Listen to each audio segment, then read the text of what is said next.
It's official. The United States, in a mafia-style move, did force the removal of ImranKhan, the Prime Minister of Pakistan. The American ambassador made the political and military class an offer they couldn't refuse. Remove your Prime Minister, or the going is going to get very tough in the weeks and months ahead. And it's official. Hunter Biden and the Biden crime family received tens of millions of dollars from oligarchs in Ukraine, Russia, Kazakhstan, in China, and distributed that money across the crime family in toto, including the share for the big guy. It is astounding that this newly released information is not the top of every news bulletin in every country in the world. It is organized crime against the United States of America, and it's official. The end of times has just appeared over the horizon as war looms in Africa, in West Asia, in East Asia, in the Middle East, as well as in the heart of Eastern Europe. So fasten your seatbelts. We're going to deep dive into all of these theaters. We might now be on borrowed time. Fasten your seatbelts. It's going to be a bumpy night because it's the mother of all talk shows. Curious about our curriculum? Have something to say? Then call us now to join the debate on the mother of all talk shows. The only education you can get for free.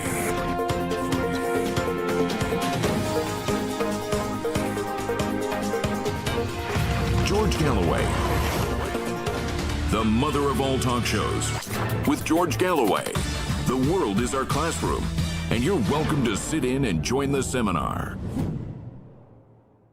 They laughed at us. They called us conspiracy theorists when we said that the United States government had removed ImranKhan, the Prime Minister of Pakistan, from office. But it is now as clear as a Hunter Biden bank statement that that is exactly what happened, and that the proximate reason for it was ImranKhan's visit to Russia and his refusal to side with the war party of NATO in isolating and seeking a military political confrontation with Russia, which had never done Pakistan any harm. The US ambassador in Islamabad was very clear about it. Remove your Prime Minister, or the going is going to get very tough between us in the weeks and months ahead.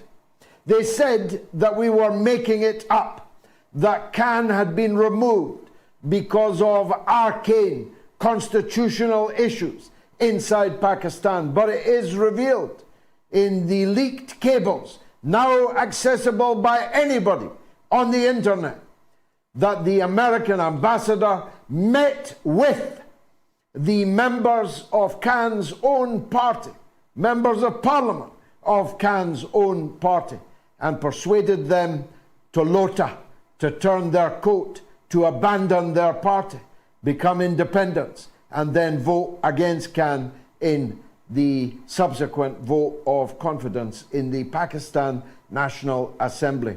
What threats or inducements the American ambassador offered these hitherto loyal ImranKhan supporters is yet to be revealed. But revealed it will be, because the truth will always out in the end. And so yet again, we here on the mother of all talk shows can chalk up at least the satisfaction that we were right and those that laughed and ridiculed us were entirely wrong. I've got to say, as usual. They laughed when we said Hunter Biden's laptop was real, until it turned out that it was real. They laughed when we said the FBI and the CIA had suppressed the contents of that laptop until it was revealed before Congress that not only was the laptop real, Not only was it not Russian misinformation, as 54 former and serving senior intelligence figures had falsely claimed it to be, but that it contained not just the sordid truths about this crack junkie son of the President of the United States, who's not living in a hovel somewhere. He's living high on the hog at the US taxpayers' expense. He's accompanied everywhere with the security detail that they have denied to Robert F. Kennedy Jr., imagine. He is escorted into court hearing after court hearing by G-men with guns in their fancy suits. Hunter Biden, the crack-smoking, junkie, user of prostitutes and cavorter with small female children in his bed, taking pictures of himself while doing so. The first son of the Biden dynasty and the Biden crime family. Not only was he all those things, he was on the take from oligarchs and governments throughout the world, where he marketed the brand, the Biden brand, to these oligarchs and foreign governments, and in return received kickbacks on a massive scale, quite apart from the $1 million a month job he landed with Burisma, the Ukrainian oil and gas company, although he knew nothing about oil and gas or Ukraine. I wonder what Burisma first saw in Hunter Biden. Well, actually, we now know the answer to that. Burisma was just small change.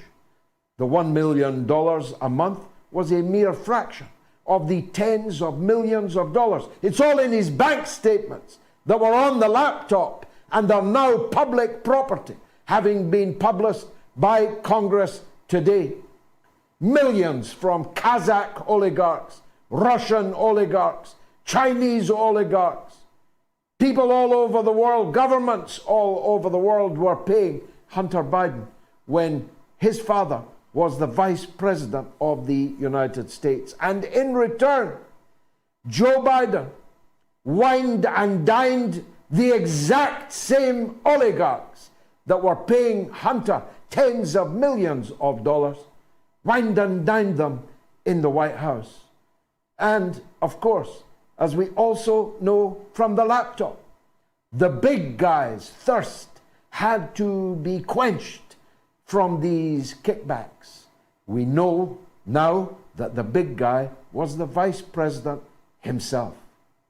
In one of the most startling revelations in today's papers, a Kazakh oligarch transferred the exact price to the dollar of a sports car that Hunter Biden went out and bought the very next day. And we have the receipt for the sports car with the exact same amount of money to the dollar that he had been wired by the Kazakh oligarch.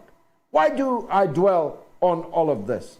Well, first of all, it's important to these European idiots that are destroying their own economies, their own societies, their own countries, at the behest of a man now revealed in American government papers to be nothing more than a chiseling crook, a thief from the oligarchy of the world. And he was not only pocketing these millions of dollars, he was bending and twisting the political power of the United States to intervene on behalf of those oligarchs in the countries that he had responsibility for as the vice president of the United States. And Ukraine is the best example. He demanded and admitted it on video, the dismissal of the chief prosecutor of Ukraine. Why? Because that chief prosecutor was investigating Burisma, and he was paid by Burisma in order to do so. And he did so. And the chief prosecutor was fired from his job. Why do I dwell on that? Because what else is in the bowels of the records of the Ukrainian regime in Kiev that implicates the now President of the United States and his family in criminal behavior that would see him sent to prison for the rest of his miserable, unnatural life? That's why he has dragged the world to the brink of World War III to defend that regime in Kiev. Because if the Russians were to get there, and the people who know were to begin singing about Biden and the crime family, who knows where this would end. But it's not only for that reason that I labor these points. It is for this reason. Barack Obama must have known all of this. Unless the Americans don't have any intelligence services. Unless the American security services just have a big building and nobody in it, or nobody in it doing any work. Barack Obama must have known that his vice president was involved in graft and corruption with governments and oligarchs across the world in countries where he had given him responsibility. So I'm asking the question, have we looked at Barack Obama's bank records? Or was Barack Obama St. Francis of Assisi while allowing his vice president to behave like Mephistopheles himself? I find that unlikely, don't you? So what crime and corruption was Barack Obama involved in? And while I'm on the subject, who was the second person on the paddleboard? Why did the blood samples of Barack Obama's second chef to die by drowning disappeared in the laboratory? A junior employee very foolishly threw them out. If you believe that, I have a bridge in London that I could sell you going cheap, cheap, cheap. Who was the second person? Why was Barack Obama sporting a black eye and plasters on his fingers as if he had been in a fight? What were the blunt force injuries suffered by this poor, hapless chef before he drowned? And you know what? He drowned, it turns out, in 10 inches of water. Which, if true, means he was unconscious in the 10 inches of water. If he was unconscious, how did he become unconscious? Do you see where I'm going with all this? This superpower, this land of the free, home of the brave, is actually led and has been led by one gangster after another. Now, as I've often said, that's a matter for the American people. It's not my business if they want to keep electing or allowing voter theft to put in office one idiot, imbecilic, kleptocratic, cacocrat after another. That's their business. My business is that all the Western governments are following them wherever they want to go and taking the rest of us over a cliff. So that is now official. Hunter Biden, Joe Biden are chiseling crooks, thieves, and liars and deceivers. What are you going to do about it? Well, I don't know if the American people are going to do anything about it. It's not my business. But I am demanding that my own government and the European governments take note and stock of the character and nature of the political leadership that they have dragged us along behind and attend to our own national interests and our own business. It's official too that in Niger today, the French government, in a terrorist act, attacked the National Guard of Niger and unleashed a terrorist attack by ISIS on that government and its forces, proving, amongst other things, what many of us have long alleged, another allegation coming true in front of our eyes, that this ISIS and Al-Qaeda phenomenon is not exactly what we were told that it was. It's not an anti-Western guerrilla fighting organization of terrorists. It is actually a tool of the Western intelligence services and governments. We saw that in Afghanistan, if we were looking as I was between 1980 and the end of the Soviet intervention in Afghanistan in 1988. We saw it in Libya when NATO became the air force for Al-Qaeda and for ISIS. Actually, we saw it before that in Yugoslavia when NATO became the air force for Al-Qaeda and its associates in the so-called Kosovo, now a stump garrison statelet recognized only by the worst satraps of the United States of America, but always putting the people of the Balkans in danger of a renewed outbreak of devastating war.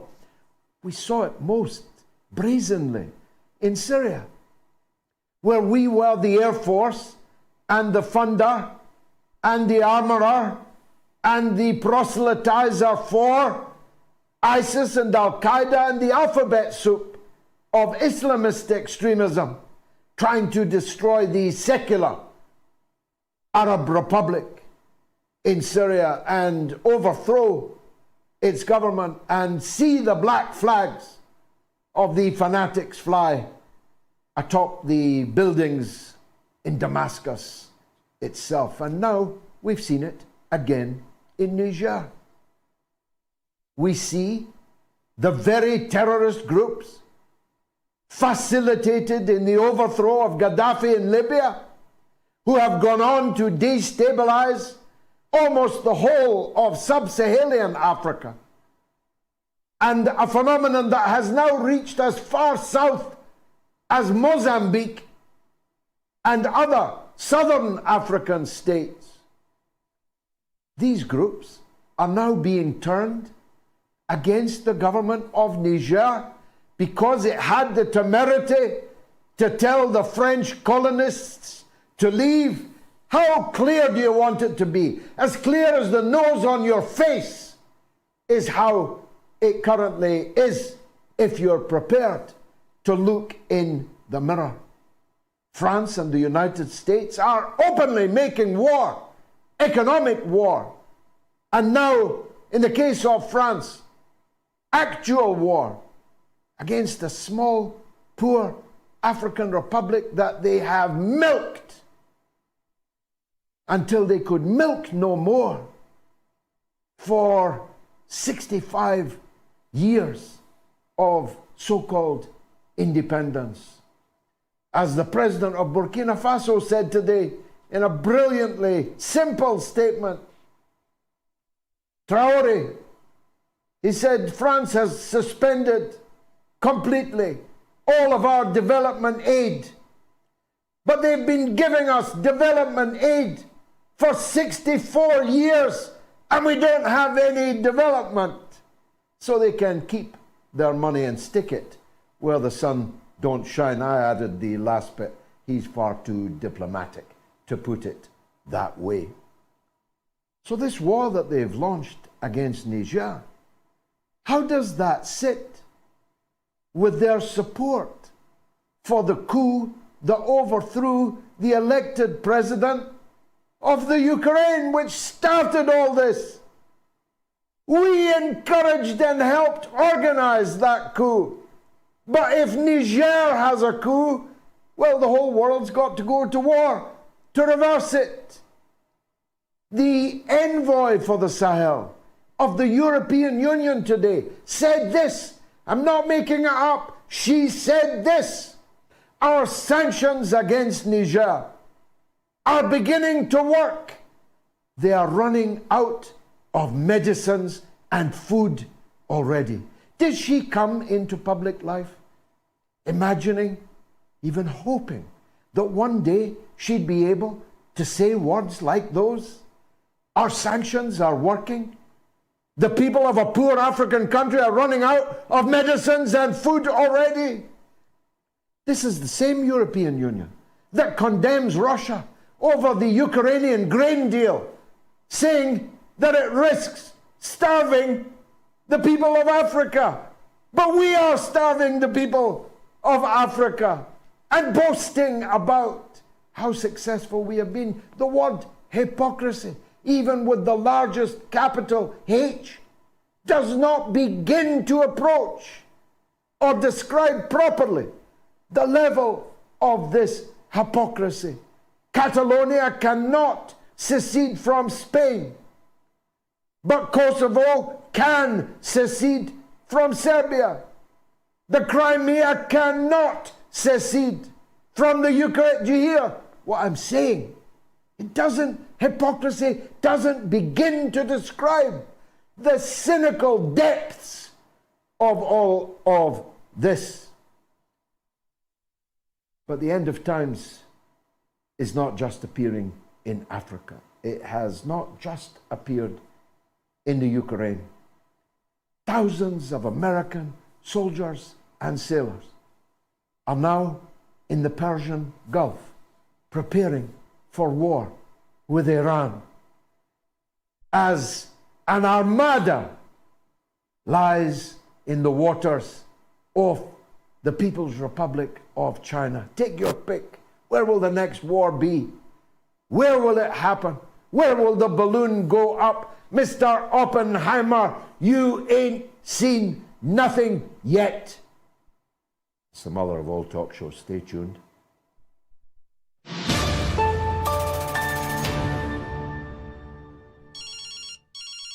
Let's hear from Mehdi. Go ahead, sir.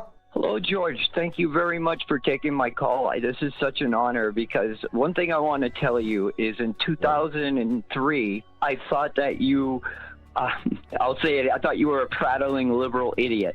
20 years later, I'm here honored to speak to you to say live on air, I'm sorry, I should have listened to you back then. You're bringing the truth to what's going on out there. And one of the things is U.S. policy, whatever it is now, is our government. The problem is that it's run by people with absolutely no honor. They have no shame in what they will do to accomplish what they want. And I really think part of what's going on, that's driving what's going on in Ukraine, is that it's the possibility of all the corruption that it will uncover that has happened there with the influence of our country and NATO since 2014. Yeah. You spoke extremely powerfully and very graciously, and I'm grateful for it. But you put your finger on, I think, something that's been in the back of my mind for a while.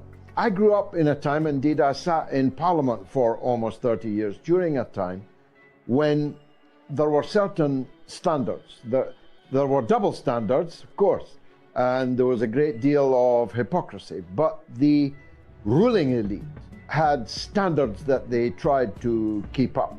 Nowadays, that facade has been torn asunder. Now they're not even pretending to be honorable gentlemen and ladies. Now they're no longer pretending that their institutions, their great departments and ministries are in anything to do with contemporary politics other than an arm of the ruling party.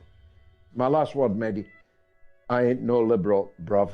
I wasn't back in 2003, and I ain't any more liberal today. You are listening to the mother of all talk shows with George Galloway.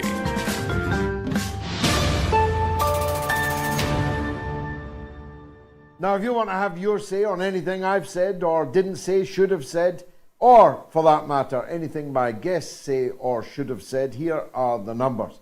in the UK and Ireland. Remember, it's entirely free of charge. It's 08 081 965522. That's 08 081 965522. In the US and Canada, equally toll free, it's +1 844 944 3344. That's +1 844 944 3344. And if you're in the rest of the world, it's 44 203 966 2625. 44 203 966 2625. Now, we've got a poll running as usual. 13,498 people have already voted, and I haven't announced it yet. Where is the next US war? Niger, China, or Iran? Well, you can vote on my Twitter, on my Telegram channel, t.me/George Galloway, on the YouTube community poll, where 10,000 people have already voted, or on the YouTube stream that you may be watching. If you are watching, please subscribe to my YouTube channel. It will help us algorithmically. And if you are liking the show, then press the like button.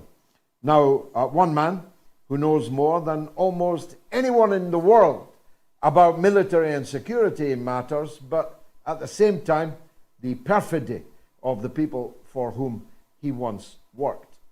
Scott Ritter, a former Marine Corps intelligence officer and a former chief inspector of the United Nations weapons inspection apparatus, a man I have known for more than 20 years and trust implicitly. He's a great, great guest. He's Scott Ritter. You've come to the right place if you want to hear some in-depth discussion on the current state of the war. Scott, thanks for joining me. Let me start with the poll question that we have posed. I didn't include the Ukraine because, in a way, that's too obvious, and there's a war already raging. But do you think there's going to be a war in Niger, in Iran, in China? Can we really be talking about war on all those fronts? No, first of all, we know that the United States is backing away from conflict with China. Lieutenant General in the United States Air Force, General Hinault, has briefed the White House and the Pentagon on the results of consecutive war games that the Pentagon has run regarding a potential conflict with China over Taiwan. And the United States loses badly every single time. And his conclusion was there's no sense in getting involved in a course of action that could potentially lead to an armed conflict because it is a fait accompli going in that we're going to lose. This is why we saw Tony Blinken go to China to reset relations, Janet Yellen as well.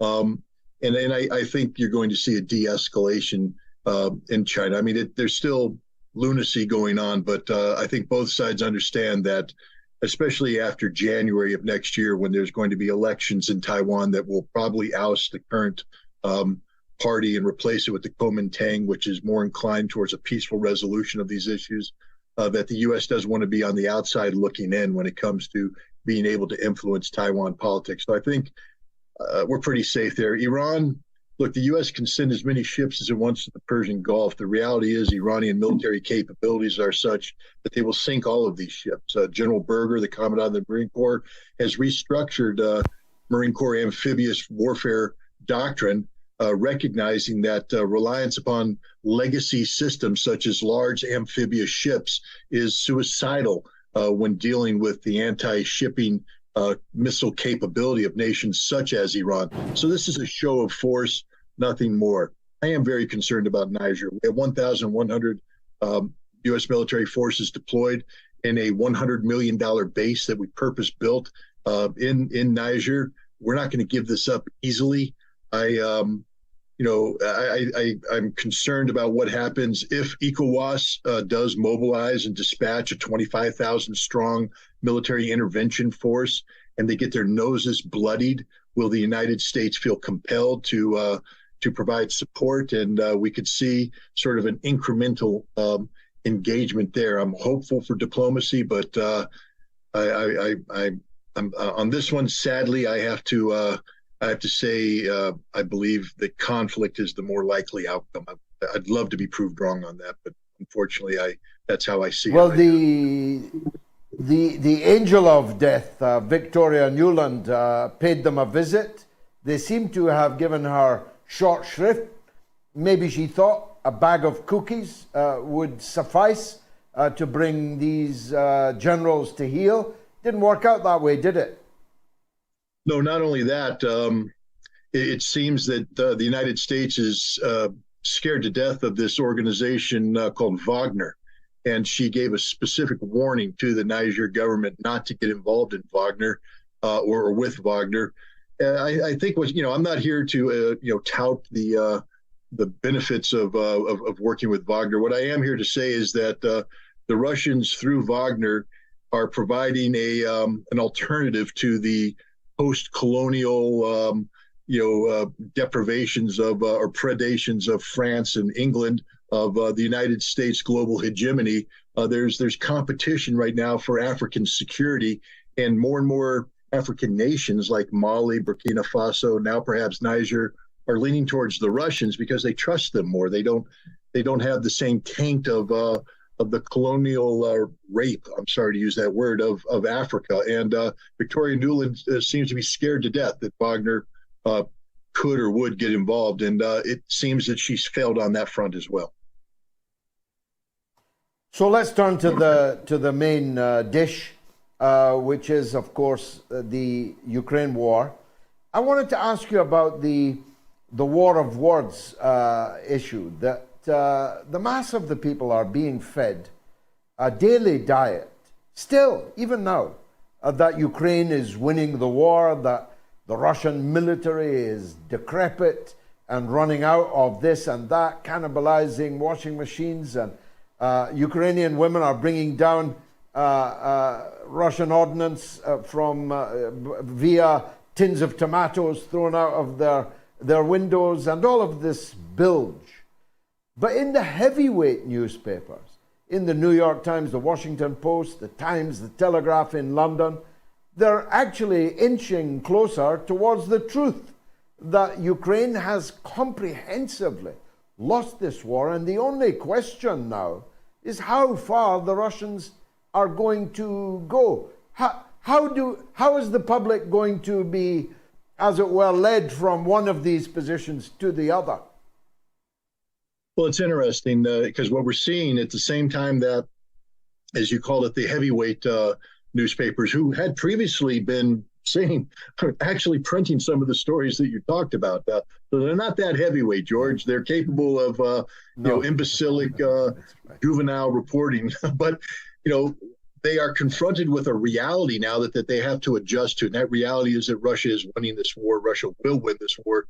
Ukraine's defeat will be strategic in nature, comprehensive in nature. So at the same time they're doing this, though, we have Tony Blinken and we have Joe Biden saying Putin has lost this war. Russia has lost this war. It seems nonsensical to have the simultaneous broadcasting of what appears to be contradictory messages, but they're not. Because you have to put this in perspective of what just transpired in Jeddah, Saudi Arabia last week, where I think 40 nations came together to talk about Zelensky's 10-point peace plan. Of course, it's 10 points that require Russia to surrender, turn over to Putin, the war crimes, to give up Crimea, give up territory, et cetera, et cetera, et cetera.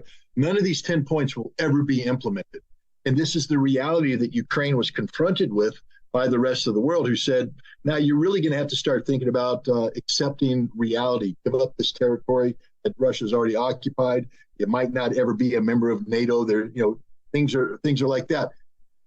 How do you get the United States, because this is a political question, how do you get the American people to accept the inevitability of a negotiated settlement? It can't be because Russia won. It has to be because Russia lost. I know it sounds silly, but if we convince the American people that an eventual negotiated settlement, even if Zelensky gets none of the 10 points, is because Russia was compelled to come to the table to accept these terms, the American people, trust me, are dumb enough to believe this and say, yeah, look how good we were. We compelled Russia to come to the table and accept these terms. But the reality is Russia is defeating the Ukrainian military, defeating NATO, and it's NATO and the United States that are coming to the table. They're going to bring Ukraine with them. But it's going to be spun, because it's all about spinning this. It's going to be spun that Russia lost this war. Russia realized it couldn't continue this war, so Russia accepted peace terms. But look at the peace terms. It's everything that Russia is going to be demanding. And again, if Ukraine doesn't, bend on this, this war will continue. And as you said, Ukraine will lose more. And I think that's going to be the culminating point. When the military collapses, when the air defense collapses, when it becomes clear that if Ukraine continues the conflict, they will lose significantly more territory. That's when I think you're going to see Ukraine flip and accept peace terms that Russia is demanding, but it will be spun that Russia lost this war. Unless, of course, Zelensky is removed from office before that. I've asked you this before, but the more I look at the appalling losses of the Ukrainian armed forces and the extreme difficulty they are now having in drafting off the street, press ganging, and drafting even physically and mentally disabled people and sending them to the front. The more I look at that, the more it seems to me inevitable, certainly in other parts of the world at other times, where a class of military officers say, we can't do this anymore. And if the politicians insist that we do, we'll have to change the politicians. I ask you again, you said no last time, but have you changed your mind at all on that? Might there be a removal of Zelensky from office? Politico ran an article that hypothesized that, but it said, what happens if Russia removes Zelensky from office? I don't think Russia's going to be moving Zelensky from office. Zelensky is the best weapon they ever had. His incompetence has facilitated the scope and scale of the Russian victory. But you are right. We could be reaching a Kerensky 1917 moment where the military just says, we're done. We're putting down our weapons. We're moving to Kiev to get rid of the government that's forcing this down our throat. And the more these brigades get destroyed, the more the desperation becomes apparent to all parties involved, the more likely that outcome is. And that's problematic, though, for all parties except the military, because remember, we preface this by talking about the absolute reality of a negotiated settlement. There will be a negotiated into this war. Russia doesn't want to occupy. Right? They don't have the force structure to do that right now. It's not their goal. It's not their objective. They want the war to end on their terms, a negotiated settlement. All negotiations that have taken place to date have been through the Zelensky government. If you remove him, you can't predict who's going to replace him. You can't say it's going to be somebody who is suing for peace. It might be somebody who is saying we need to wage this conflict in a more competent fashion, which then extends the war. So I don't think either Russia or the collective West would stand by idly while a Ukrainian military. I don't know what's happened. No. Everything just went black.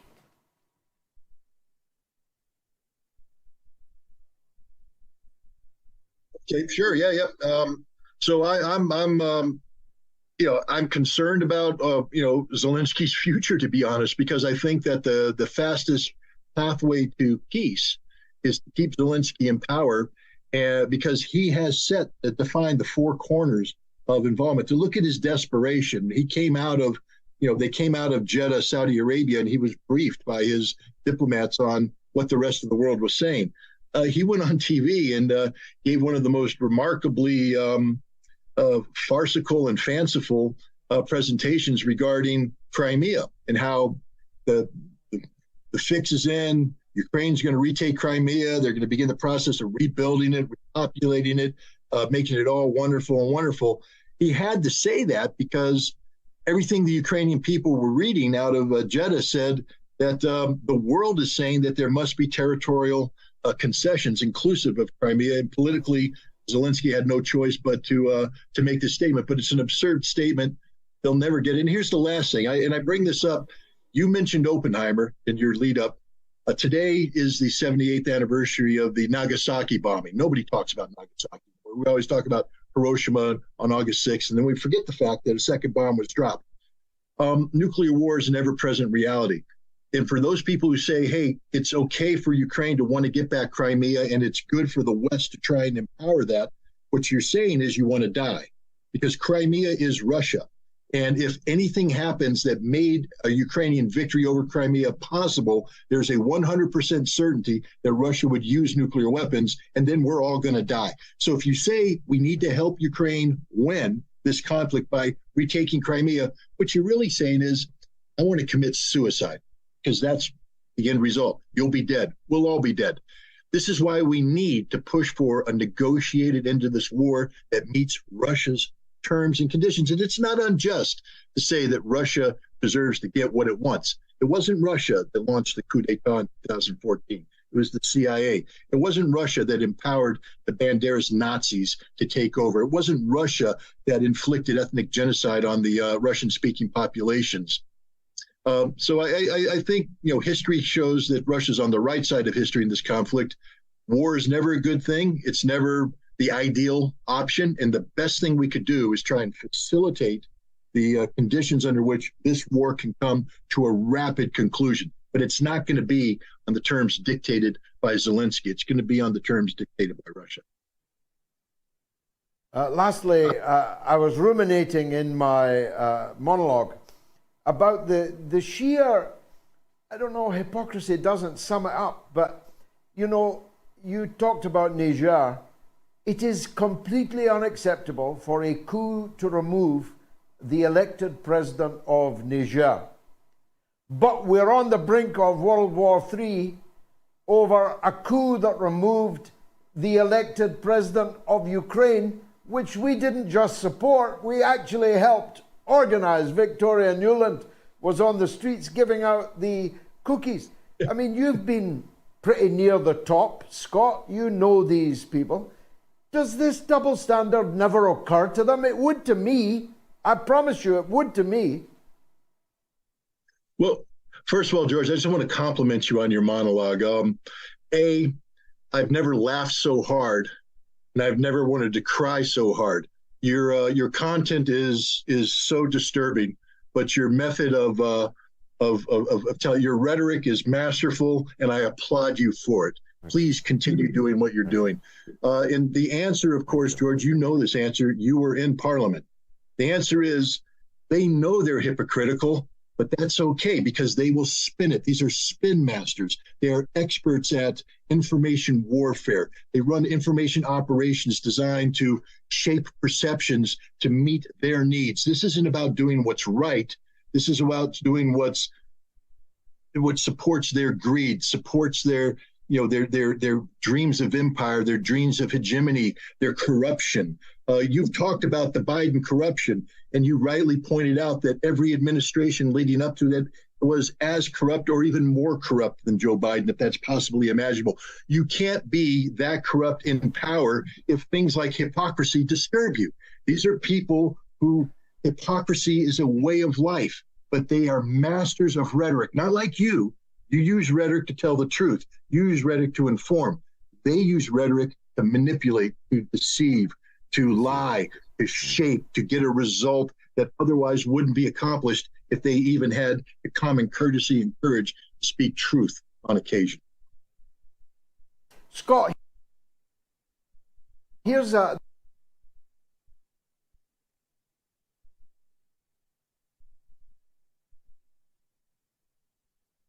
I missed that question. If you could repeat it, we had a technical glitch, I think, a hiccup.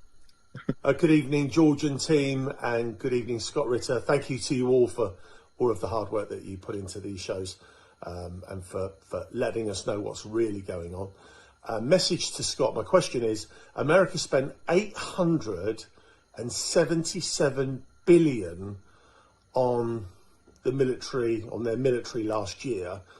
My question is, why are they running out of weapons, and why are they so slow to manufacturing new weapons or replacement weapons when they're chucking that much money at the military? Where's all the money going?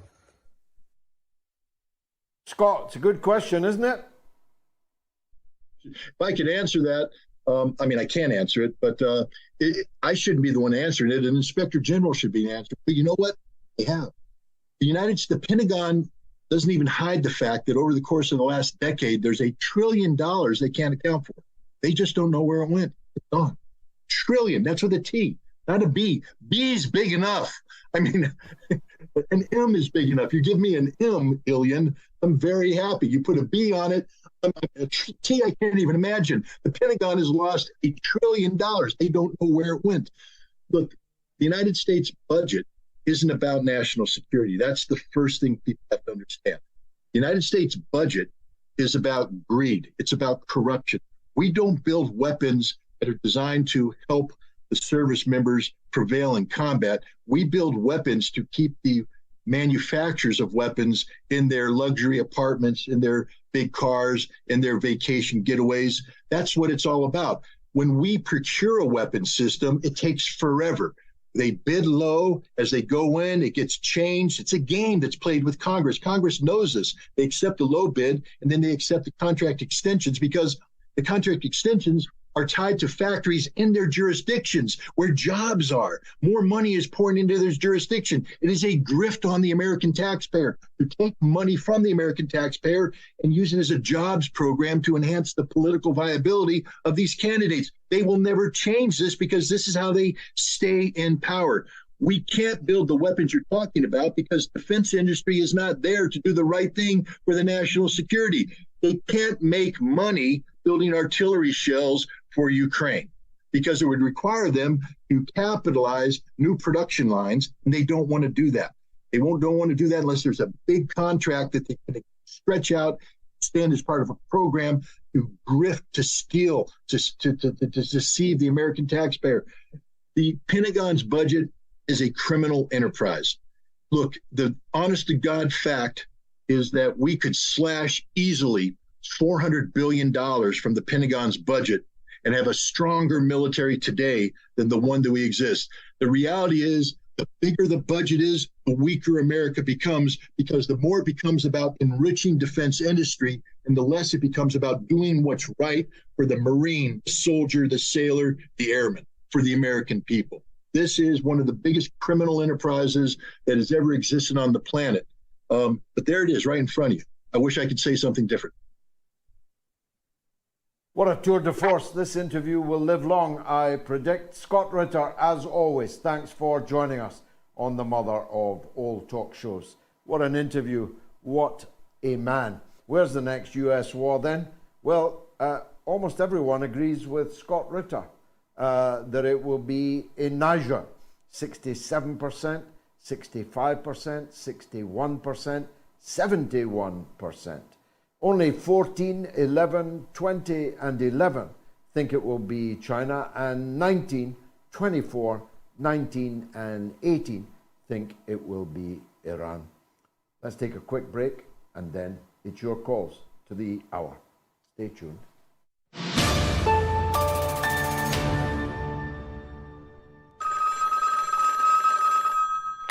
On the line is a Rose in Texas. I was at the beginning of a song on Californication, which is a song. Rose, welcome to the show. Fan of the show, transgender fan of the show, and I wanted to briefly address your monologue from last week on Californication, because I almost entirely agree with what you said. Trans women athletes taking medals and records, directing children at nightclubs, and even going to elementary schools themselves, not to mention hormone blockers for children as well. The attack on freedom of speech, not only against conservatives, but anyone who doesn't fall in line with the agenda, rainbow flags on NATO military aircraft, which is certainly doing more to cultivate anti-queer sentiment around the world than there already is. All of that makes me sick. So because I don't believe in incest, bestiality, necrophilia, and pedophilia, I'm basically culturally right-wing by today's standards, even though less than 5 years ago, I'd still be left-wing. So in regards to you and everyone else watching who thinks of me and people like me as the villains right now, you should know that I support the most traditional Muslim, Jewish, Abrahamic believers to be as homophobic and transphobic as they want, because guess what? That's freedom of religion, which is a value we claim to have in the West. Now, my religion, I suppose, is I believe I'm a woman, but guess what? Not everyone has to convert to my religion. Otherwise, we basically have a theocracy, only this theocracy is for the ever-evolving LGBTQIA supercalifragilisticexpialidocious club. So that's all I wanted to get out of my system. Thank you. Well, Rose, if I could put your call in a glass bottle and ship it around the world, I promise you that I would do so. Crystal clear, beautifully expressed, and I wish you every happiness in life. It is exactly what people who are transgender should be saying. And if they were, they would disappoint the liberal zealots who want to use them as a battering ram against the traditional family values of the rest of us. Beautifully expressed, Rose. I'll never forget it.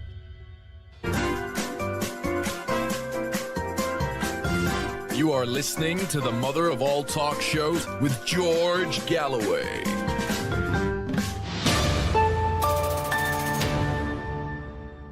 Here are the phone numbers. UK and Ireland, 0808 196 5522. You call us, we'll call you back. It will have cost you nothing at all. US and Canada, +1 844 944 3344. And the rest of the world, 44203 966 2625. Get voting on the poll. You've got about another, I suppose, 45, 50 minutes to have your say. 14,534 people have voted. First call of the night is Nathan in Seattle. Let's hear from Nathan. Go ahead, Nate. Thanks for having me, George. Appreciate all that you've been doing covering the coup in Niger. A lot of people, myself included, were a bit confused about what was going on, who was the good guys, who were the bad, until Antony Blinken and Macron came out against the coup. But I disagree vehemently with your, you had a talk the other day about the left is dying, people from the left are going crazy. I disagree because the left is an ideology as long as you adhere to it. You know, like you're pro freedom of speech, against corporations, corporations running everything. You are on the left. You don't. People on the left have been co-opted, but that's like you saying the left is moving. That's like saying, you know, vegans are eating veal now because, you know, a bunch of people at the top who until now have represented the values are switching things up, and that's causing confusion. I mean, you know, we need to. Yeah, but Nathan, the vegans are eating veal now. The left are supporting the CIA now. The left are supporting the FBI now. The left are supporting NATO now. The left are supporting the European Union now. The left are supporting arming and pushing the poor people of Ukraine deeper and deeper into war. That's the equivalent of the vegetarians eating veal, isn't it? No. Once again, I'm saying the people who are formerly left have been co-opted. There's money at the top that is pulling people in their gravitation.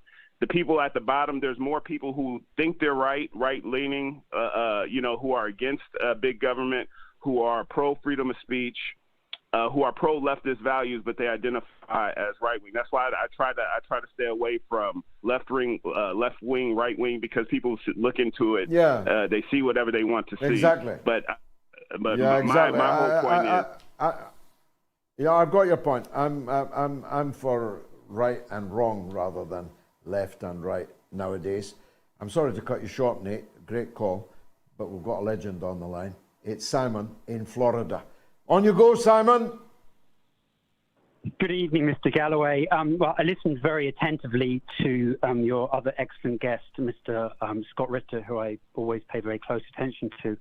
And I think it's worth mentioning that in addition to the numerous difficulties that are upon us with regard to Niger, and it's important to remember there's going to be this ECOWAS heads of government meeting in Nigeria tomorrow, to actually consider that how war was stopped immediately. And this is a very interesting contrast to Australia. And you will remember the debate that was held in the British Parliament with regard to going into Iraq, not the first time, but the second time. And it's interesting that when the Nigerian president went to the Nigerian Senate to get their approval for Nigeria leading the military intervention into Niger, that they told him in no uncertain terms, no, use politics and diplomacy, not military force, because we've got enough problems at home.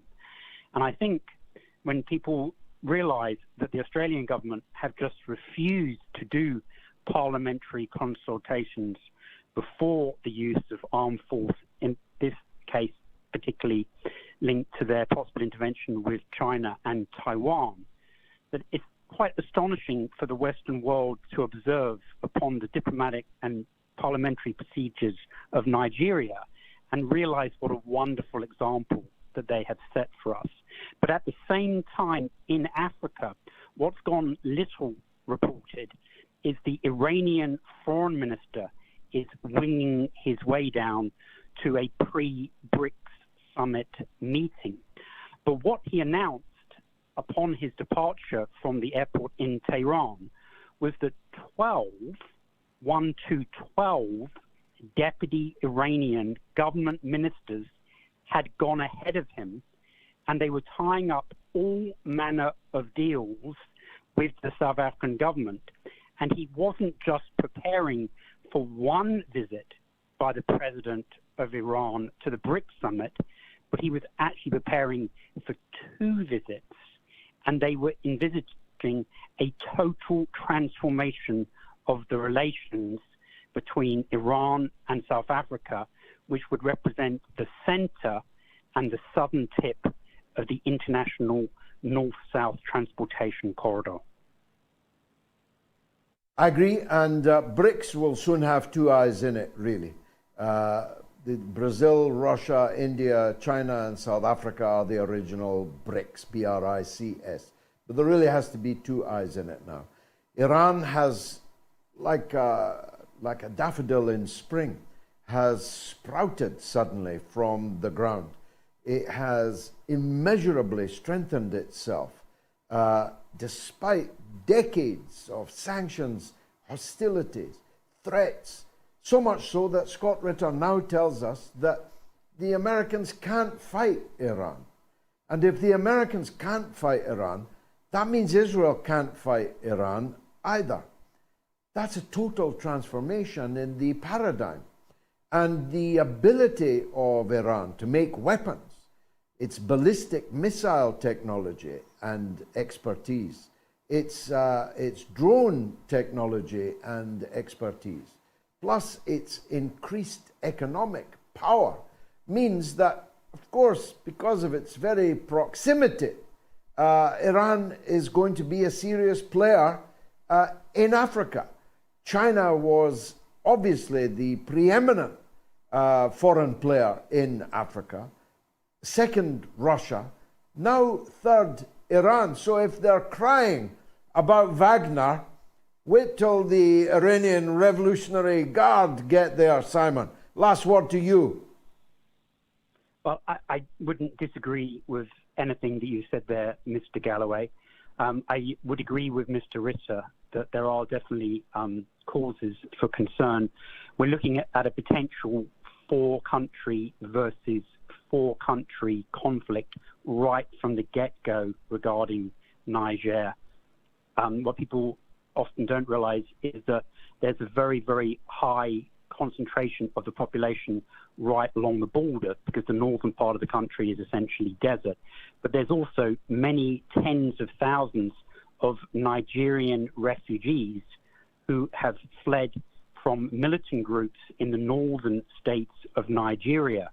So were the military to intervene, they would actually be directly putting at risk their own citizens who have already fled from militants that the Nigerian armed forces haven't been able to control even within their own country. So it would be a double tragedy. Not only would they potentially be jeopardizing Niger civilians, but also people from their own country who had also already fled because of their own original failings. And that is the true sadness of this situation when people look at the individual consequences, I believe. Told you he was a legend. Simon in Florida, bringing the first hour to a close, but the second hour is going to be just as interesting as the first.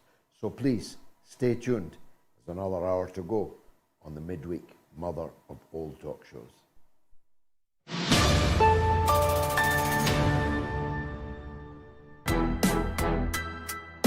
We are led by a conspiracy of liars and killers who are ready to kill every last Ukrainian as long as they can keep the Russian war machine occupied and learn from it, sell weapons to their own side, and bring about the destruction of the European Union's own economy.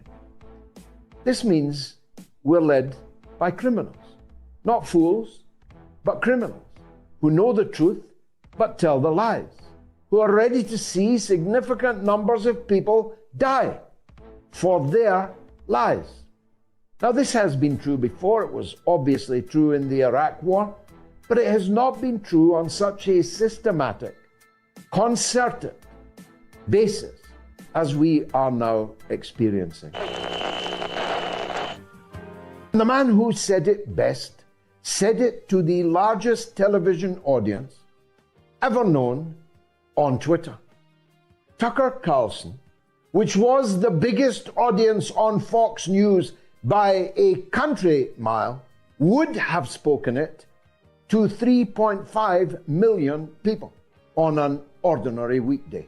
Instead, he spoke it on Elon Musk's Twitter, not sponsored by Pfizer or Big Pharma or the military-industrial complex, not sponsored by any commercial entity. Just Tucker Carlson speaking directly to camera. That's the future of television. Directly, online, like this, on Twitter, on YouTube, on Facebook, on Rumble, on Instagram. Everywhere you can get it is the future of television.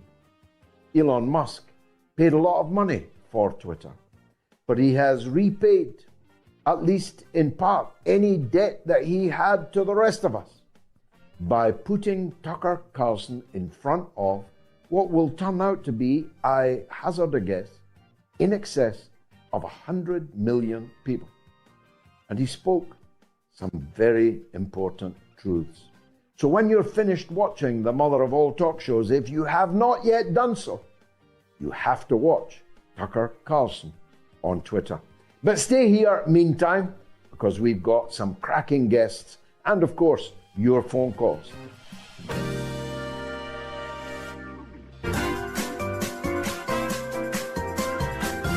You are listening to the mother of all talk shows with George Galloway.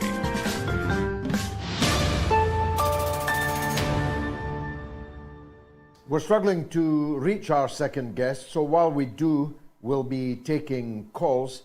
Here are the numbers, UK and Ireland, 0808 196 5522. That's 0808 196 5522.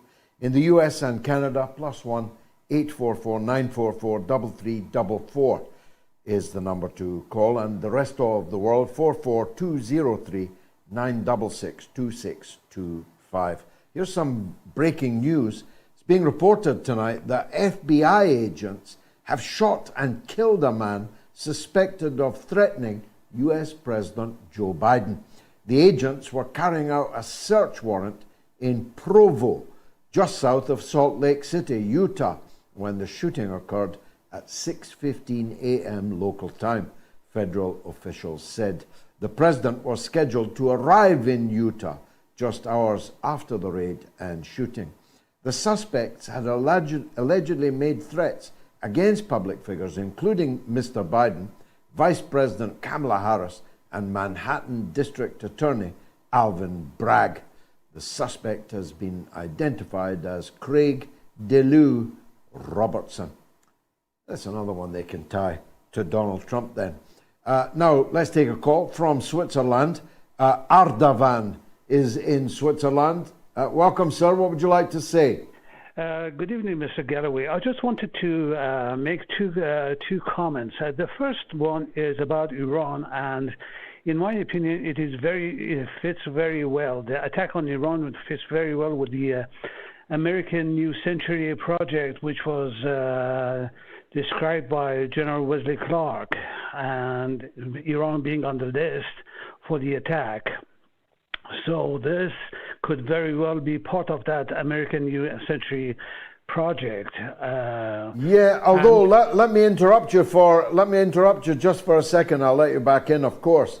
That was a different Iran that they intended to attack 20 years ago. The Iran 20 years later is immeasurably stronger, not least militarily. Go ahead, Ardavan.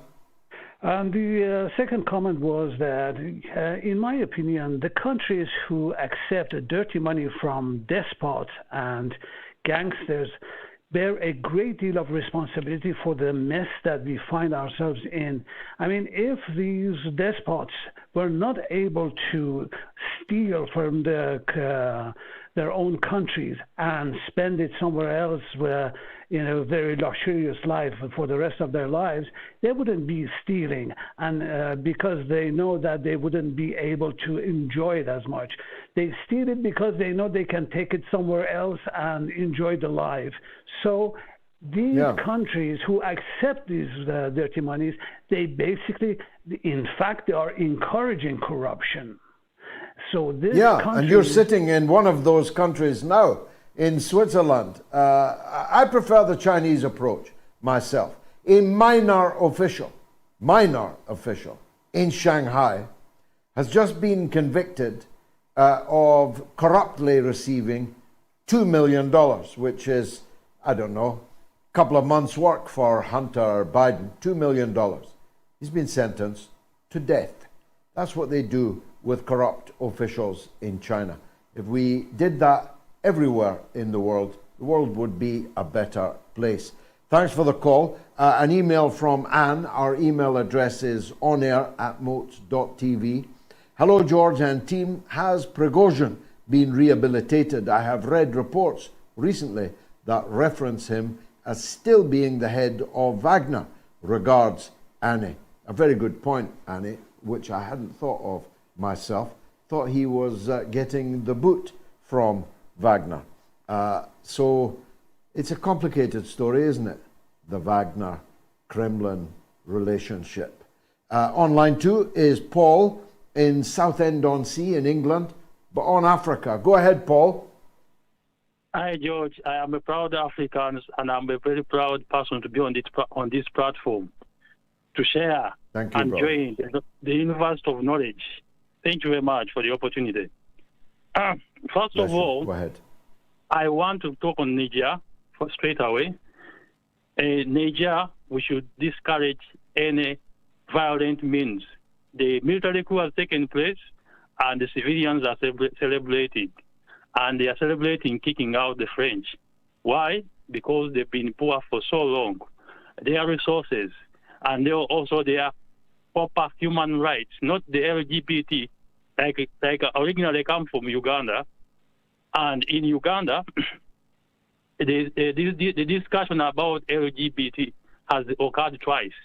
This is the second time when it came, and the dictator we have in Uganda, who has been there for 38 years and still counting, in the pretext of democracy, which is imposed from the West, is the same thing which is happening in Niger. It's no different.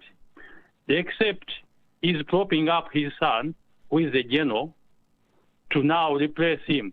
But the Niger people, I think the coup which has occurred there is a coup which is a liberation coup, not the one that is likely to happen in Uganda. Why am I bringing you all this background? In 2021, we've had the final election led by one who was a musician and turned into a politician, and it's called Bob Wine. And I'm going to reference a book which can be found online. It is called Rigged.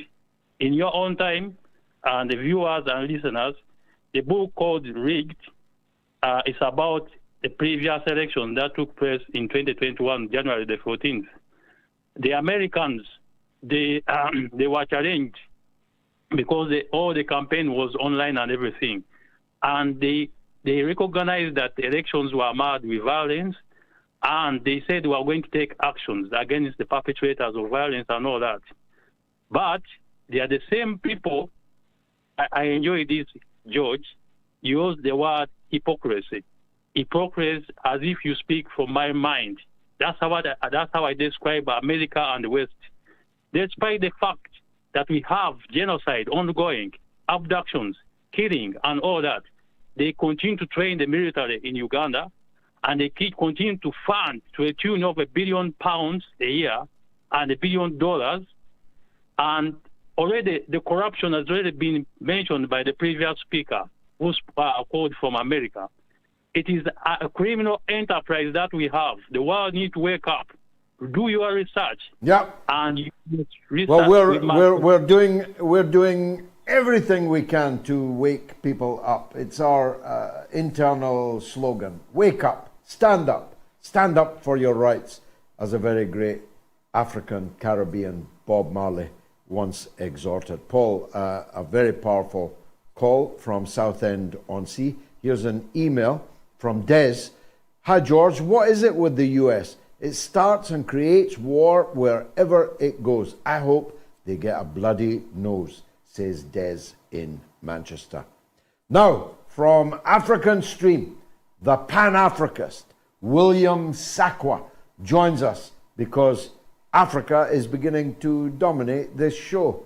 So William is the man to help us through it. William, welcome to the mother of all talk shows. It's the second time, I think, that we've met, so I'm very glad that you came back for more. Scott Ritter and our poll overwhelmingly believe that there's going to be war in Niger. Do you share that view? Unfortunately not, and thankfully so. Because I think for now, cooler heads have prevailed in ECOWAS, where sometime last week they were saying, if you do not reinstate Bazoum in 1 week, we will consider sending a military force into Niger. But then you see, after Niger got support from its people, I think that's the most important thing. The support Niger has gotten from its local population. You have the people saying, if you'd like to get to the presidential palace, ECOWAS will have to go through us. So the local population, one, supports the coup that has just taken place. And two, you have Mali and Burkina Faso who have said, if ECOWAS makes an incursion into Niger, we'll consider it a declaration of war on us as well. So, when you have these factors coming into play, and then adding in extra factors like Mali has Russian military advisors. So this will no longer be an ECOWAS Niger war. It will now turn out to be yet another proxy war between NATO and Africa. And it's also important to realize that the organization or the group that's instigating for war to take place in Niger is the West. Like, you can hear them using terms like, we support everything ECOWAS, suggests, and you have ECOWAS, alongside the threat of military force, have enforced sanctions, have cut off electricity to Niger. But coming back to your point, I don't think war will take place in Niger strictly because the people support the coup that has taken place, and neighbors Mali and Burkina Faso have declared their support as well. Now, Victoria Nuland went there to threaten the new authorities in Niger. She told them that overthrowing your elected president by force is simply not acceptable, although she was one of the prime organizers of exactly that in Ukraine. There's over 1,000 American soldiers there based in Niger, and the French soldiers who've begun to leave have not all left the country. If not ECOWAS, what about the possibility of a direct French aggression? I'll start off by Victoria Nuland coming to Africa in the name of, democracy. You cannot overthrow an elected leader and walk away scot-free. And you've mentioned very well, in 2014, that's exactly what the West did in Ukraine. And coming back to Africa, coups have taken place. France has deposed 22 African leaders since the 60s. And this is not just something that, happened and passed. France has never taken accountability for it. France has never done reparations for it. If anything, the installation of puppet leaders is what enables the plundering of Africa. But, under this fake guise of democracy, you can fool many people into thinking the government has the support of the people.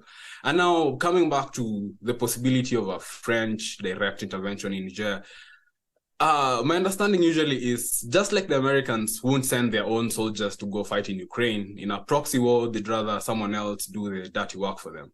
And this is exactly what ECOWAS was being set up for.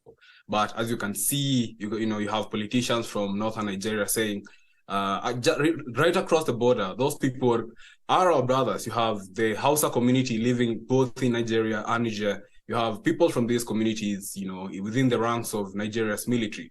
And again, this is what ECOWAS was set up to do. The West got ECOWAS into fighting a war for it. Only that this time, even if they managed to walk over the Niger's military, as they say, comparing, Nigeria's military capacity to Niger's, they'll still have a painful insurgency to deal with. And we all know, even in France's case, pure technological superiority doesn't guarantee success. The US was in Afghanistan for 20 years, but, replaced the Taliban with the Taliban. So, yeah, despite having an overwhelming military capability over the Taliban. I've been looking quite a bit more deeply than I had before into this new president of Nigeria who can't accept the affront to democracy that the coup in Niger, according to him, represents. But he doesn't have the greatest democratic credentials himself. First of all, there's very serious and credible allegations of electoral corruption in his own election, and it's still actually before the courts. The opposition have never accepted his election. Secondly, the Senate of Nigeria has refused his demand that Nigerian troops be sent as part of an ECOWAS invasion of their neighbor, Niger. And then there's his own checkered history. To my absolute astonishment, forgive my ignorance, I had no idea that this man was a bagman for the mafia and the drug dealers in Chicago, Illinois, which doesn't seem like a great qualification to be the leader of Nigeria. These people who are now talking about democracy in Niger, many of them don't have a leg to stand on, do they? No, they do not. No, they do not. Look at Ivory Coast, for example. You have Ouattara, going against the constitution and running for another third term. What's that if not an institutional coup? But, he's a friend of France. Look at Cameroon, Paul Biya, being in power for 43 years, but still, a friend to the democratic-loving West. Now, Tinubu himself, the general perception on the ground is that he's the perfect tool, if you wanted someone compromised to push through whatever policies you'd like. Look at, in a few weeks since coming into power, he has scrapped fuel subsidies. You now have Nigeria, which, has been having fuel shortages despite being the biggest oil producing country in Africa. Now, then again, looking at his credentials back in Chicago, money laundering for his relatives in the heroin trade. If you're, as the American intelligence community has historically done, if you're looking for someone you can dangle a knife over should they step out of line, Tinubu probably still has material interest in the West. He still has, like very many other, Western favorites in Africa, he still has assets in the West. This could very easily be seized if he's seen as stepping out of line. And once you look at it that way, you begin to understand why ECOWAS was initially taking the kind of measures it was against Niger. It was merely serving someone else's interests. Because consider what the Americans have in Niger, for example. The biggest drone base in Africa, built at $100 million and costs $30 million annually to run. The US also says since 2012, they've spent $500 million in Niger. So for them, this is not a small investment. And again, just going forward into explaining why this coup is popular. Niger is the second poorest country in the world. And America's response to all this poverty is spending $500 million on militarizing the region. And, if as a young man, you've grown seeing, uranium being dug up from the ground and being sent away to power France, meanwhile, 80% of your countrymen don't have access to electricity, you're going to feel resentment. And at some point, you're going to question, what role does democracy play into, how basically the basic living conditions of people improve. And if democracy is not working, you have people now considering the military option, such as military coups. Yeah. Lastly, widening the focus a little bit, all these countries, including Chad, complain that the NATO destruction of Libya and its deployment, for they clearly deployed in my own country, openly deployed Islamist fanatics to overthrow the government of Gaddafi in Libya, and that the Islamization of Libya in the destruction of the system that they had there before has now destabilized the whole of the Sahel. And as I pointed out earlier, somewhat to my surprise, as someone who didn't even know there were Muslims in Mozambique, there's an Islamist fanatic insurgency as far south as Mozambique. Isn't this the kind of Frankenstein monster phenomenon?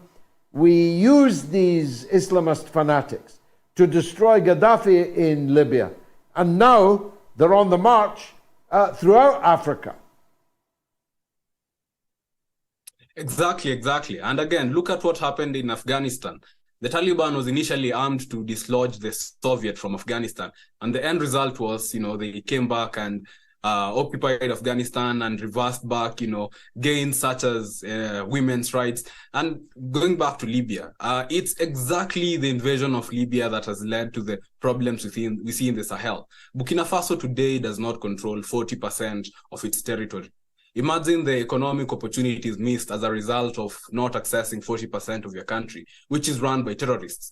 You have these terrorists also running mines in Mali as well. And if you can remember, last year, an official from Mali said, "Give me an audience with the Security Council. I have evidence that France is supporting terrorists in Mali."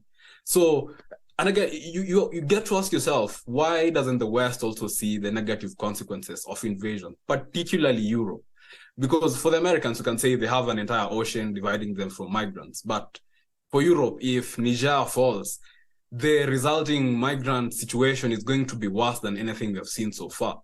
And again, as we saw yesterday, a delegation from Mali and Burkina Faso were present in Niamey, Niger. And they had this as the main message. We saw what happened in Libya. If it happens in Niger, who knows how long it will take to get things back to normal? 30, 40, 50 years? Basically, they say, we've said no, whatever it takes, we'll make sure that does not happen here. And yeah, I think we should definitely call out the West, because this all benefits nobody but the West. For everyone else, it's a loss, especially for Africans who seem to be finally, finalizing the war of decolonization.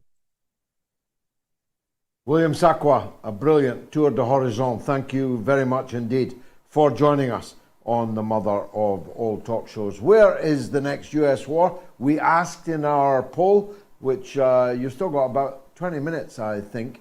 It's overwhelmingly Niger for our respondents, 15,388 of you. Let's take a quick break, and then it's your calls right up to the end of the show. Stay tuned.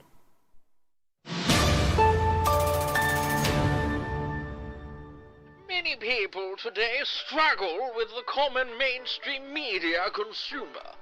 These types of people are mindless zombies. Instead of living authentically, they feed off masking their true thoughts and feelings, doing nothing and criticizing those who actually do their research. These type of media consumer can be highly manipulative, so here are some golden standard clapbacks when they start with their propaganda. When they say you are too much for them, show them a mirror and tell them to look for less. Draw a diagram of where your business is and their business is, to visually show them they are in the wrong area. When they say, please watch this clip from this reputable BBC journalist, remind them that there are no longer any reputable BBC journalists, and to instead watch the mother of all talk shows for some real journalism. The next time you encounter a brainwashed zombie, hold your head high and know their obsession to eat your brain is masking their jealousy of your confidence, your freedom in self-expression, and most importantly, your authenticity.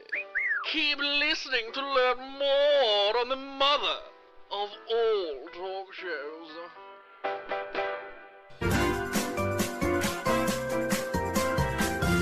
You are listening to the mother of all talk shows with George Galloway.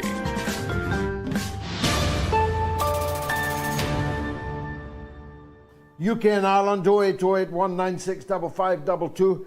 US and Canada +1 844 944 3344.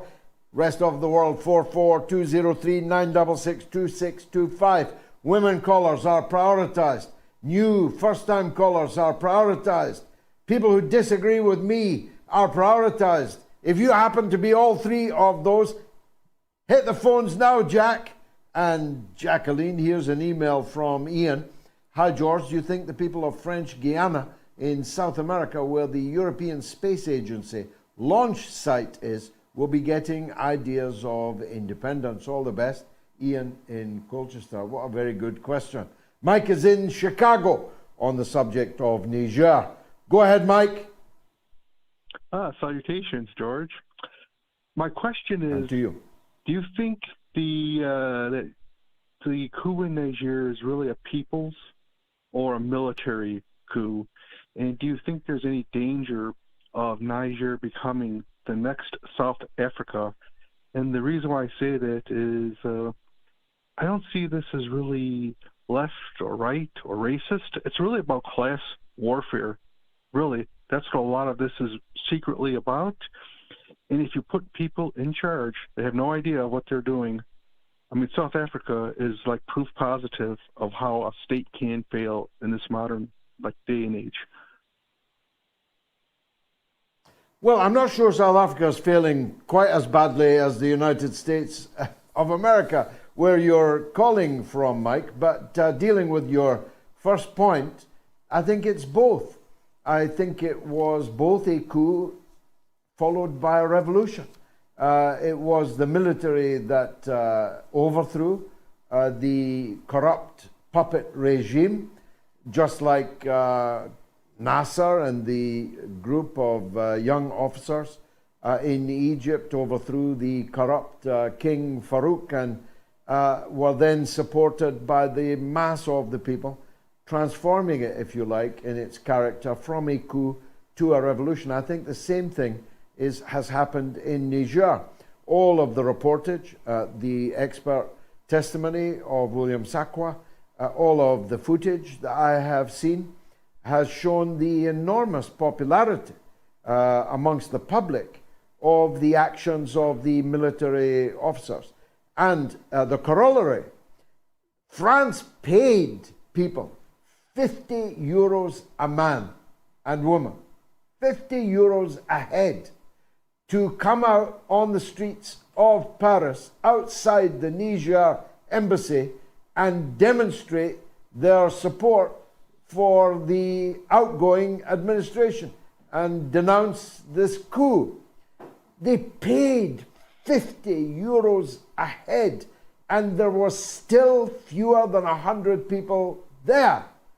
That tells me that the old regime had virtually no support at all, and that, if you like, the old song, things can only get better under a new dispensation in Niger. I honestly think that is the prevailing view. But of course, it does represent also the tectonic shift going on in the whole world. Of course, Russia will have a far bigger diplomatic role in Niger now that France has gone. Of course, China will. Of course, Iran will. But that is what's happening all over the world outside of your country and mine. Diogenes says the African Union should be abolished. Bring back the Organization of African Unity. Amen. Sean's on the line in Toronto on the subject of hypocrisy. Let's hear him. Go ahead, Sean. Hi, George. Thank you very much for having me. I appreciate everything you do to push the truth. I just wanted to say that since this is the first time I've ever interacting with you after following you for a really long time. The Intercept has recently published a report confirming that ImranKhan was, when he said that there was a cable leak that said that there was a cipher that was sent to the Pakistani military to remove him from power because he chose to remain neutral in the matter of the Ukraine war. America was not having this. Under the current leadership of the establishment parties in Pakistan, well, they just have dissolved today, but the situation in the country is rapidly dissolving. The value of the rupee is going through the roof. People are having a hard time just paying their bills or putting gas into their vehicles. So Pakistan is quickly going from a third world country to, I guess, a fourth world country. We see this all happening in front of us. And what was Mr. Khan's crime? His crime was that he was interested in peace and stability and trying to create stability in the world. This is a man who is distinguished. This is a man who is recognized for his fairness prior to his political life and afterwards. Anybody who does any research will find that this is a very upright man who was looking to create a more stable and peace-loving world. That's why he chose to be neutral. His other crime was that he went to visit Moscow and went to visit Putin. And apparently America thinks that Pakistan is their plaything and does not have its own autonomy. Well, that's such a powerful call. I really have nothing much to add to it. I did deal with it in my monologue. And in fact, we had a substantial discussion on Sunday night's Mother of All talk shows on this very subject. But that's before we got proof positive in this leaked cable, which we now have. And that's why I said in the monologue that this show and me and you and ImranKhan are all completely vindicated by this leaked cable, which did exactly what we said had been done when the military overthrew ImranKhan, the popular Prime Minister of Pakistan. Thanks, Sean. In Toronto, email from Enrique. George, do you think the ongoing strikes in Hollywood, that the script writing propaganda for Zelensky's Ukraine will be affected? Regards, Enrique. I fully support the screenwriters in Hollywood. In fact, if Hollywood stays on strike forever, I'll be a happy man. On the line from England, from West Yorkshire, is Hassan on the subject of geopolitics. Let's hear from him. Hassan, welcome. Good evening, George. How you doing? You okay? All good, by the grace of God. Thanks. Well, I wanted to make a broader observation, really, and just wanted to get your reflections on it. This, thinking just on a theological level, this notion across Abrahamic traditions of the meek inheriting the earth is a prevalent theory or discourse in the Bible, in the Quran, for example. And I'm just thinking of the kind of the trends that are taking place across the globe, where we're seeing, the shift of economic power going larger towards the global south. And I just wondered, is this a moment in history where we're seeing, to quote Frantz Fanon, the wretched of the earth finally seeing justice of some kind, in that there's a sort of equilibrium that's taking place, or a recalibrating of some form of social or economic justice, if you like. We're starting to see, countries like China and maybe potentially India down the line, where they're, regaining through the gaining back of their sovereignty and independence, real independence, not the kind of post-colonial, neo-colonial forms of independence, ones where these countries can actually assert their own foreign policies, where they're not being dictated to in the background by the collective West. Well, that's another wonderful call. That's another wonderful call, which graces this Open University of the airwaves. I cut you short only because of the sheer volume of people trying to get on the show, Hassan. I don't do meek myself. I think meek has been mistranslated. I think the wretched of the earth are rising, and this Niger story is an illustration of that, though there are many, many others. If you think about it, this period of only 550 days has demonstrated that the real economy, as opposed to the paper economy, is what counts.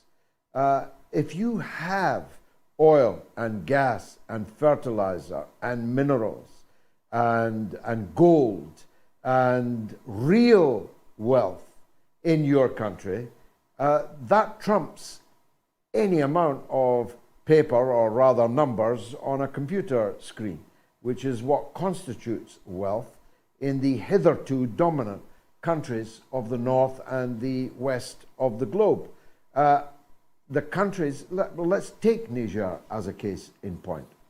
We heard from William, Niger is the second poorest country on the earth, second poorest. And yet, that which it has under its soil powers 80% of the nuclear generated electricity power in France. As the Americans say, do the math.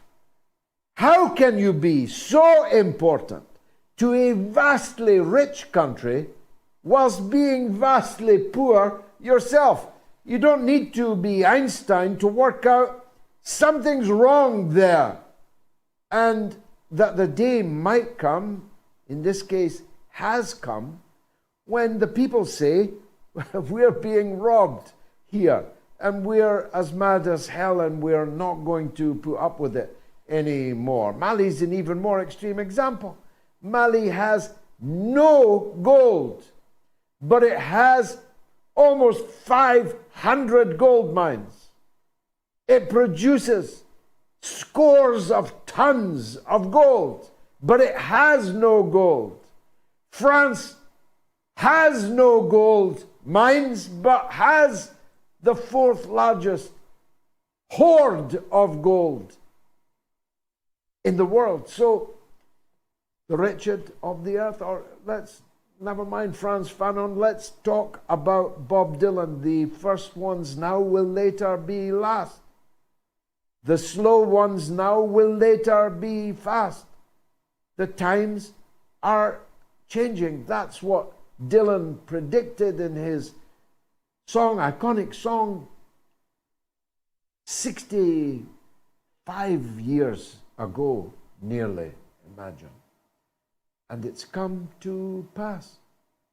Those that were slow are getting much faster. Those that were fast and strong are becoming slower and weaker, visibly in front of our eyes today. Sing hallelujah, I say. Thanks, Hassan. Dear George, an email. It's always a joy to listen to what you've got to say. Your wisdom is very enlightening. I would like to thank you for exposing the imported regime in Pakistan. The country is currently under a huge attack. Our Prime Minister has been jailed and is living in desperate conditions. As you're probably aware, the judge who has unlawfully ruled against ImranKhan has come to the UK. As far as I'm concerned, he's come here in an attempt to duck the consequence of his actions. I appeal to all of the viewers watching tonight to please consider the writing of an email to Hull University. They are hosting this traitor for a 5-day course on the rule of law. ironic, isn't it? It's time that his host stops playing dumb and stands up for the truth and against injustice. ImranKhan, Zindabad.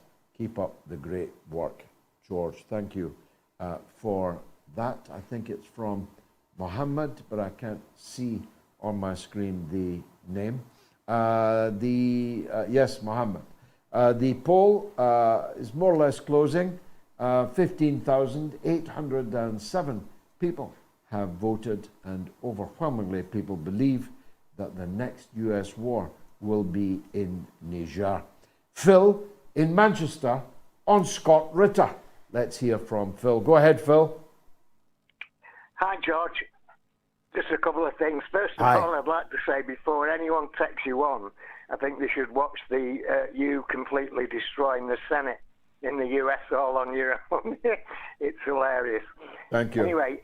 That was my best day so far. I'm not surprised. It's one of my best days. I've watched it about 3 times or 4 maybe.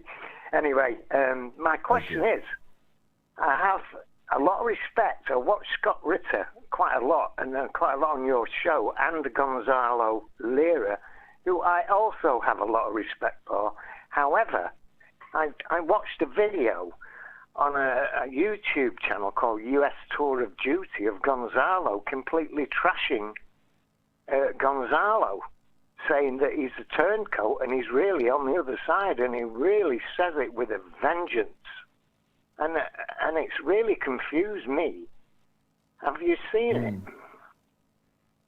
I haven't seen it, but I'm aware of the animus that exists between Lira and Scott Ritter. First of all, these two men cannot be compared.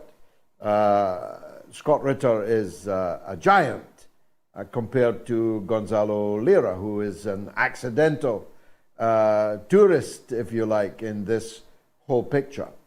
I disagree with Scott Ritter's analysis of Gonzalo Lira, or at least I disagree with the action that Scott Ritter has taken in relation to the Gonzalo Lira affair.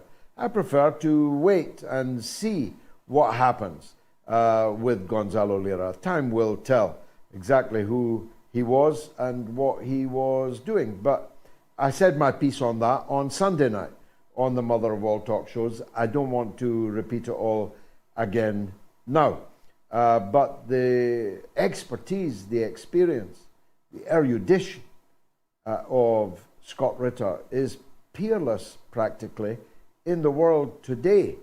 You don't get a much more significant contributor to these kind of debates in the whole world than Scott Ritter. So thank God we have him. Phil, thanks for the call. A quick break and then your calls right to the end of the show.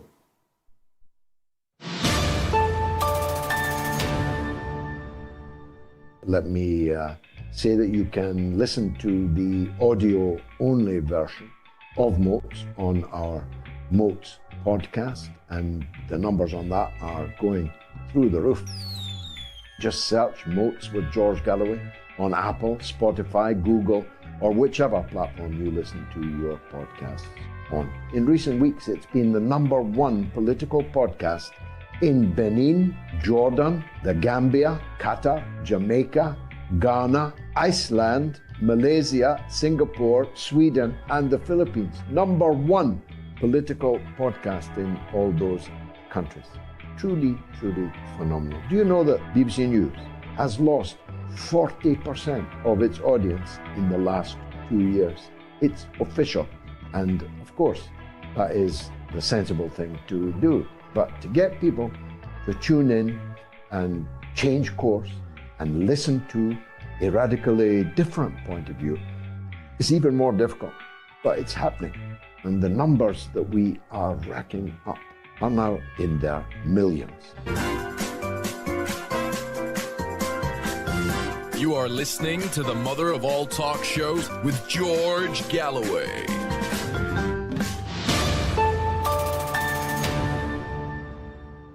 Benia says, Assalamu alaikum, George. We in Africa are still colonies. We're not allowed to make a decision or take action unless what is agreed by the West and America. I think those days are gone.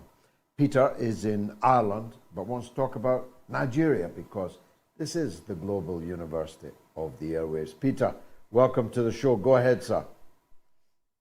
Thank you very much, George.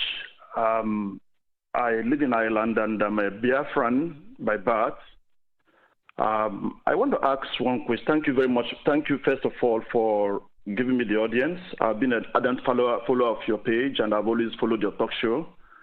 And you are highly expository, you are highly educative, and I don't think I first stumbled on your video when you had a conference where you shredded a Libyan who was resident in London, who was praising the British Conservative Party and all the atrocities they committed in Libya.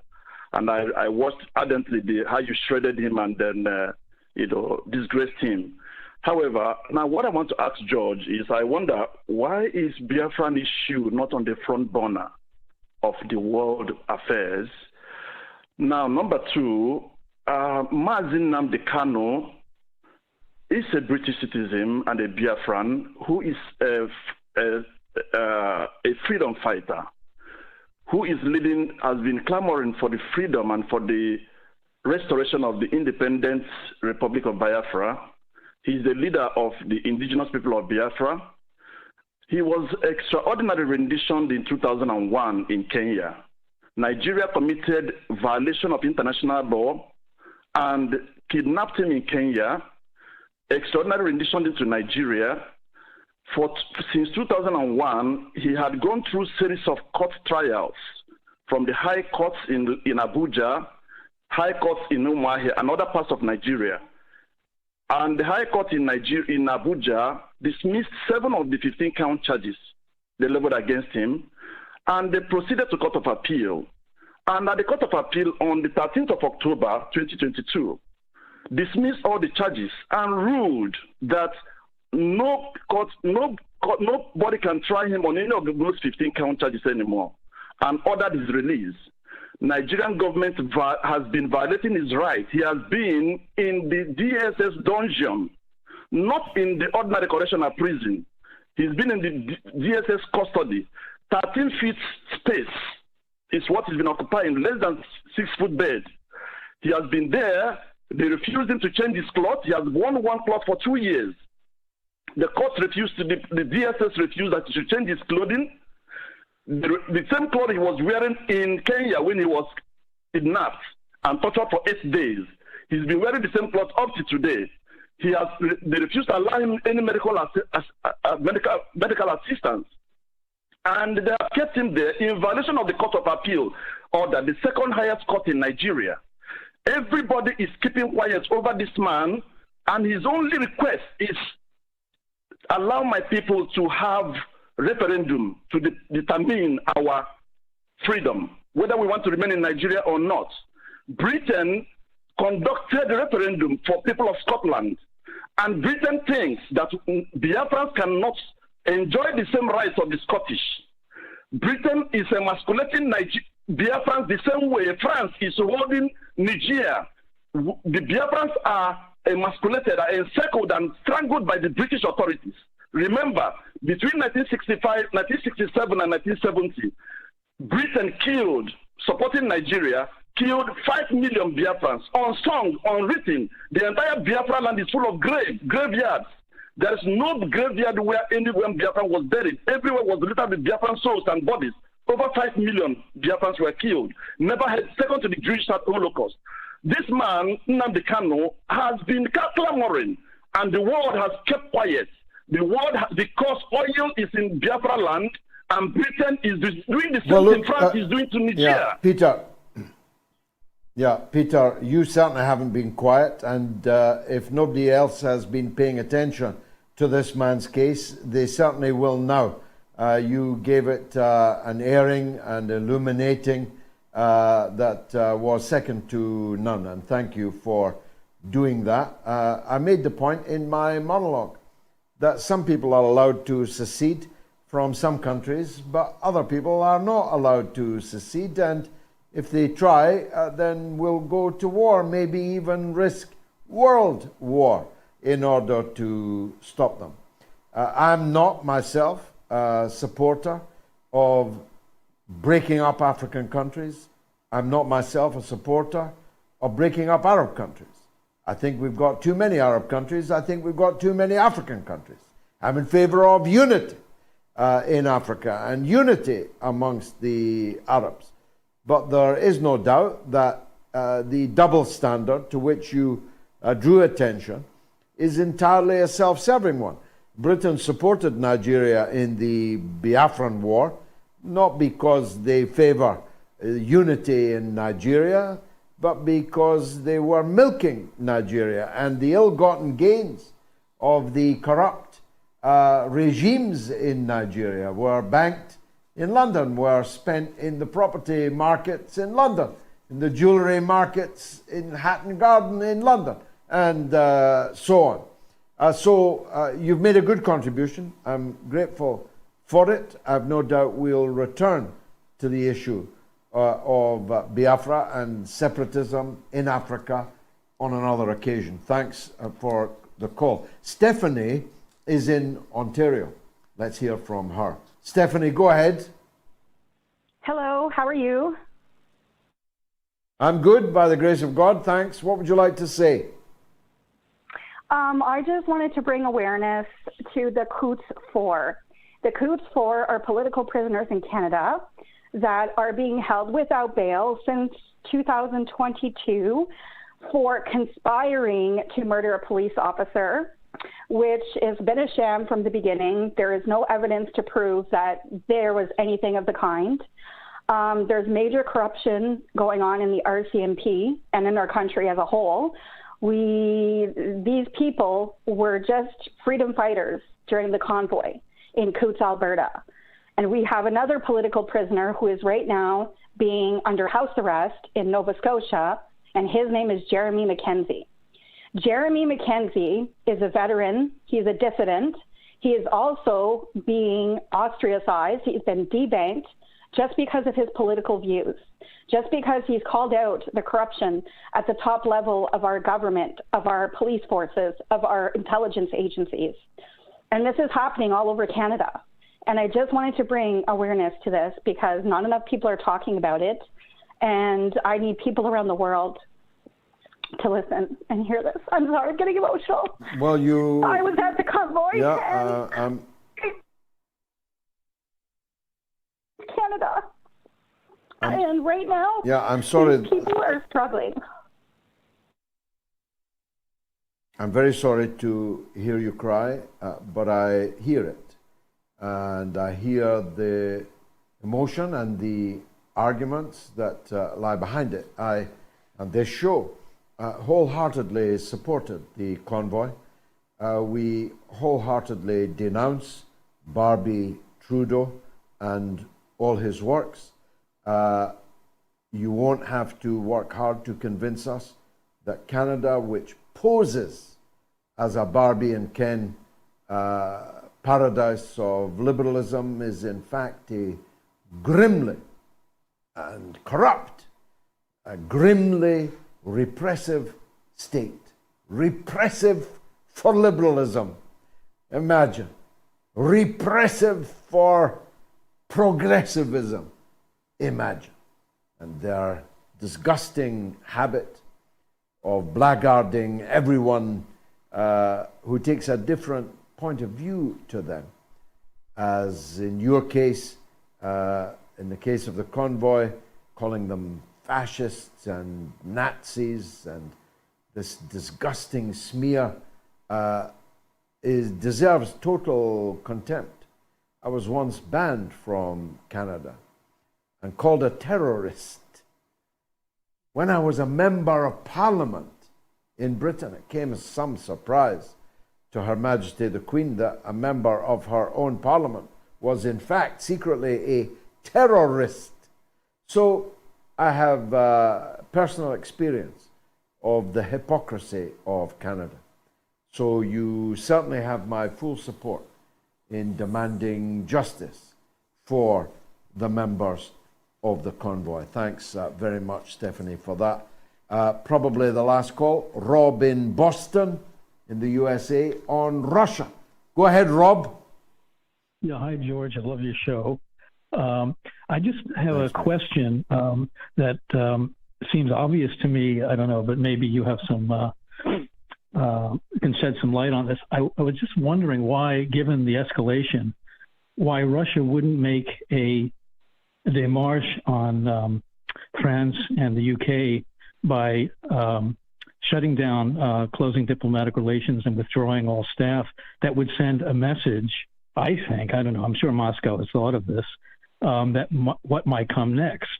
And I think it would fracture the, I mean, I'm just one person, you know, so it would fracture the NATO alliance. I don't know anything about diplomatic relations between Russia and France, but I know a lot about the lack of diplomatic relations between Britain and Russia. And I think we're very close to a formal ending of diplomatic relations between Russia and Britain. The embassy is, in fact, the Russian embassy is, in fact, entombed, really, and no diplomatic work of any kind has, for the last year or more than the last year, before the war, has been possible in London. And if the Russians asked me, which they won't, but if they did, I'd say that there's absolutely no point in having diplomatic relations with London, because London's ancient hatred of Russia has effectively taken over their minds. I mean, Britain has lost its mind in relation to Russia.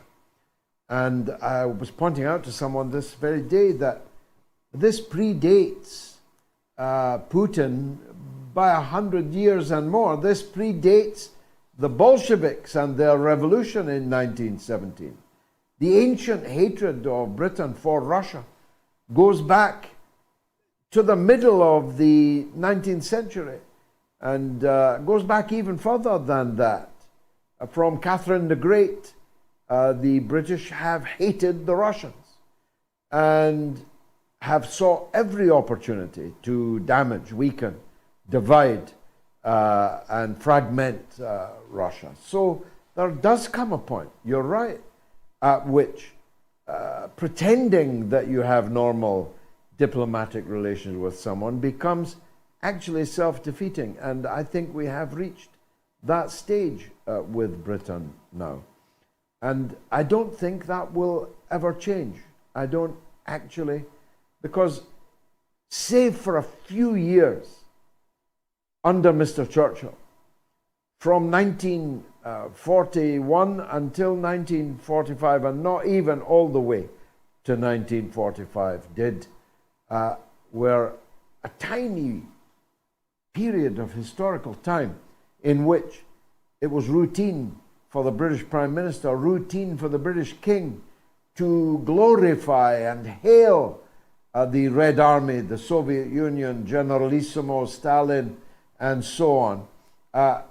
Besides that window, 4 years, and not even all of 4 years, it has been a seamless story of hatred, of attempted subversion, of actual invasion. How many of you know that scores of thousands of British soldiers and sailors invaded Russia in 1920 to intervene in the civil war in Russia? Invaded and occupied Archangel, Murmansk, and other parts of Russia. Sought to advance on Petrograd and overthrow the Russian government. Who remembers that? Only people who've read the books I've read remember that. Rob, thanks for that call. The poll has closed. 16,028 people voted, and overwhelmingly, almost 2/3 actually, of you believe that the next US war will be in Niger. I've run out of time. I cannot opine for my my legendary 3 minutes of final thoughts, because It's already the witching hour of 11. But God willing, I'll be back on Sunday at the earlier time, please note, of 7 p.m. UK time for the mothership, for the Sunday edition of the mother of all talk shows. I don't know about you, but I thought tonight's was a cracking show with two cracking guests. And not a bad monologue from yours truly. I hope it gets the audience it deserves. God willing, see you Sunday on the mother of all talk shows. Good night.